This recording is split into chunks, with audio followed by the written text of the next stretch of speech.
ہماری غلط فہمیاں ہیں، کوئی تو ہو جو ہماری غلط فہمیاں دور کرے۔ خیال بدل جائے تو منظر بدل جاتا ہے۔ بھائی صاحب کا ایک بڑا پیارا فکرہ ہے کہ جس کا جو خیال ہے اس کا وہی حال ہے۔ خیال اچھا ہے تو حال بھی اچھا ہے، اور اللہ کی نعمتوں میں سب سے بڑی نعمت حسن خیال ہے۔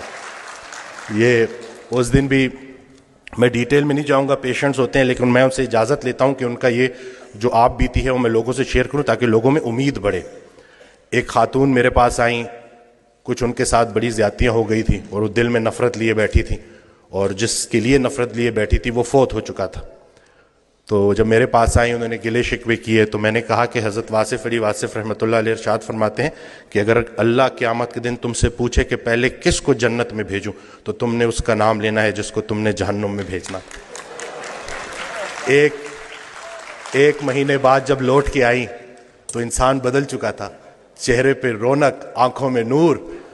تو مجھے کہتی ہیں کہ ڈاکٹر وسیم جب میں یہاں سے اٹھ کے گئی پہلے تو میں گھر کی طرف جا رہی تھی، مجھے آپ کی بات ہضم نہیں ہوئی، لیکن پھر میں نے گاڑی موڑی اور میں قبرستان چلی گئی، اور میں اس کی قبر کے سامنے کھڑے ہو کے میں نے کہا کہ جو تو نے میرے ساتھ کیا معافی کے قابل نہیں ہے، لیکن جا تجھے اللہ کی رضا کے لیے معاف کرتی ہوں۔ اور کہتی ہیں کہ اس رات میں اتنی میٹھی نیند سوئی کہ مجھے دوائی لینے کی ضرورت بھی نہیں پڑی۔ یہ جو نفرت ہے نا، ظرف دکھانا ہے، اور اتنی کوئی بڑی بات ہے ہی نہیں۔ مقصد بندہ ہے تو نتیجہ بھی بندہ ہے، مقصد اللہ ہے تو نتیجہ بھی اللہ ہے۔ تو سب سے پہلے تو ہم نے اپنی توقعات کو مومن کرنا ہے، زندگی مومن ہو ہی جائے گی۔ اصل میں ہماری توقعات مومن نہیں ہو رہی، ہم نے ایکسپیکٹیشنز اتنی بڑھا دی ہیں، ہر کسی سے ہم توقعات رکھتے ہیں سوائے اللہ کے۔ تو اپنا گھر، اپنی تنہائی، اپنی قبر، اسی کے اوپر فوکس کریں۔ ہر انسان سے اس کا اپنا پوچھا جائے گا۔ جس شوہر کو اپنی بیوی میں صرف برائیاں نظر آ رہی ہیں، اصل میں اس کو اپنی تمام برائیاں اپنی بیوی میں نظر آ رہی ہیں۔ اچھے شوہر کو اپنی بیوی اچھی لگے گی، برے شوہر کو اپنی بیوی برے لگے گی۔ اب بتاؤ بیوی اچھی لگتی ہے یا بری لگتی ہے؟ یہ نہیں کہ سارا کا سارا فوکس ادھر کر دیا، جھگڑا ہی نہیں کرنے دیتے، سارے جھگڑے ہی ختم کر دیے الحمدللہ۔ جھگڑا جو ہے نا وہ دو بندوں کا نام ہے، صلح ایک بندے کا نام۔ ابھی ریسنٹلی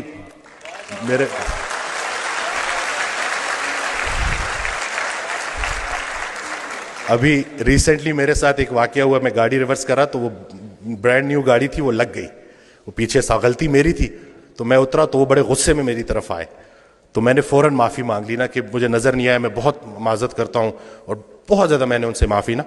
تو ابھی وہ غصہ ان کا ایک دم سے اتر گیا، کہتے ہیں آج کل معافی کون مانگتا ہے؟ تو میں نے کہا جی وہ نقصان چھوڑے، نقصان کو اپنا نمبر دے اور رابطے میں رہیں گے۔ تو میرا بڑا دل تھا میں ان کو بولوں کہ اگر کوئی معافی منگوانے والا پیچھے کھڑا ہو تو بندہ ضرور معافی مانگتا ہے۔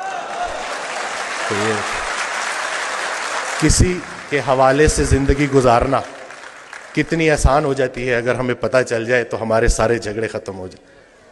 میں تو جو میں نے آڈیوز میں جو سنا ہے نا کہ جنہیں ہم رخصت کرتے ہیں وہی ہمارا استقبال کریں گے، تو حضرت واصف علی واصف رحمۃ اللہ علیہ کی میں آڈیوز سنتا ہوں تو اس میں انہوں نے جو ہمارا فوکس ہی چینج کر دیا ہے کہ جب ہم وہاں پہ جائیں گے تو جن کو ہم پیچھے چھوڑ کے آئے تھے وہ ہمیں آگے ملیں گے، تو اب ان کے لیے کیا لے کے جا رہے ہو؟